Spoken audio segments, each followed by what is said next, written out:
Victoire in extremis, un but à zéro du Real Madrid et un grand ouf de soulagement parce qu'on n'est pas passé loin de la désillusion tout simplement. Et muchas gracias. Muchas gracias otra vez a Fede Valverde. Donc merci encore une fois à Fede Valverde parce qu'il nous sort bien sûr d'un bourbier. Encore une fois, grâce à ses frappes lointaines. Ça avait déjà été le cas face au Sevilla FC. Ça a été le cas aussi face au Celta de Vigo en quart de finale de la Copa del Rey. Là encore une fois, face à Bilbao en match de championnat, très important. On le sait, sa frappe de balle est une arme redoutable. Ça débloque une situation et merci à lui.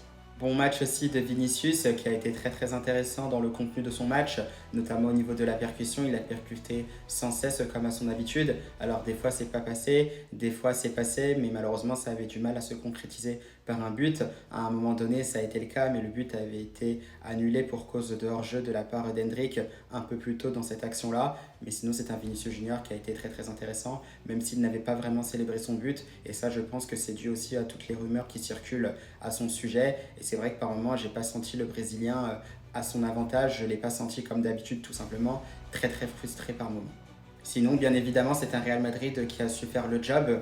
1-0, c'est le strict minimum. On reste bien évidemment à 4 points du Barça. Mais c'est vrai qu'il y a toujours cette marge qui est assez large, notamment pour espérer un titre de champion d'Espagne à la fin de la saison. On verra ce qu'il se passera car tout est possible. Le principal, c'est de se concentrer bien évidemment sur les prochaines échéances. Il y aura le match face à Retafe dès le mercredi et il y aura aussi cette finale de la Copa del Rey face au FC Barcelone samedi prochain du côté de l'Estadio de la Cartuja.